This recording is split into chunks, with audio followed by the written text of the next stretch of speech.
Halo teman-teman, kembali lagi bersama kami. Pada kesempatan ini kami akan berdiskusi mengenai konsep biaya. Seperti yang telah kita ketahui bersama bahwasanya biaya adalah segala pengorbanan yang dikeluarkan untuk memperoleh sesuatu sehingga sesuatu tersebut sesuai dengan peruntukannya.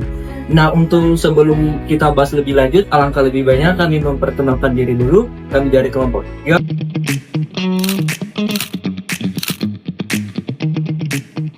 Selanjutnya kita akan memasuki sesi diskusi bersama dua rekan saya tadi. Pada kali ini kita akan membahas klasifikasi biaya berdasarkan dapat tidaknya ditelusuri ke objek biaya. Mari kita diskusi bersama rekan saya.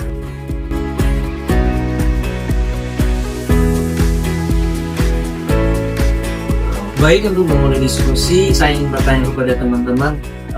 Setelah mendengar judul dari topik kita kali ini, apa yang ada di benak kalian atau apa yang kalian ketahui mengenai topik kita kali ini? Menurut saya, topik ini berkaitan dengan bagaimana biaya ditelusuri langsung ke objek biaya. Jadi, kita membedakan antara biaya langsung atau direct cost dan biaya tidak langsung atau indirect cost. Saya setuju. Biaya langsung itu bisa langsung diidentifikasi ke suatu produk atau departemen, misalnya biaya bahan baku atau tenaga tidak langsung. Sedangkan biaya tidak langsung itu lebih umum, sudah ditelusuri secara langsung dan seringkali harus dialokasikan. Contohnya biaya listrik, pabrik, atau biaya sewa gedung.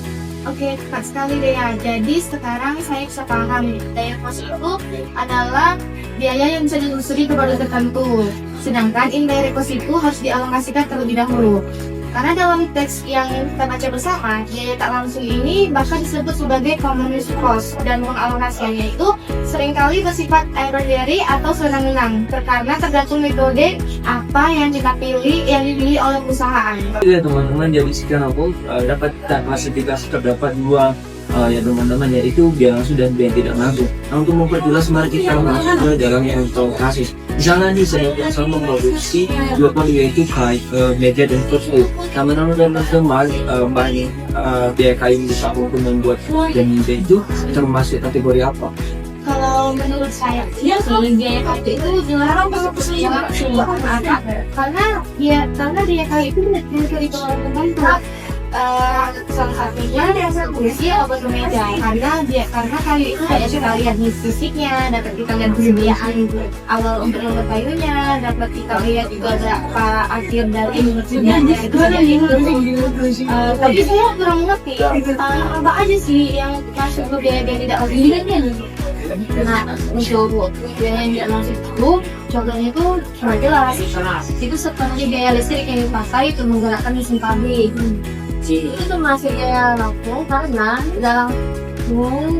dipakai bersama-sama untuk memproduksi kursi dan meja tersebut, sehingga biaya tersebut harus dialokasikan, misalnya berdasarkan jam mesin yang digunakan. Nah, terima kasih kepada Indi dan Tia atas telah meluangkan waktunya untuk berdiskusi pada kesempatan ini.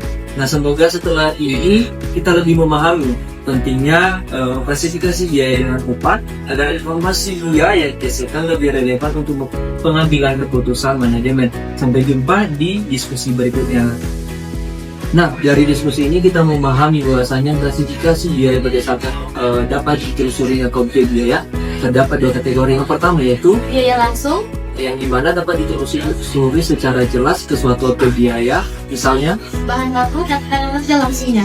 Nah, yang kedua yaitu Biaya tidak langsung, yang dimana sulit sekali ditelusuri secara langsung sehingga dialokasikan ke beberapa objek biaya, misalnya biaya sewa, biaya gedung, atau biaya iklan.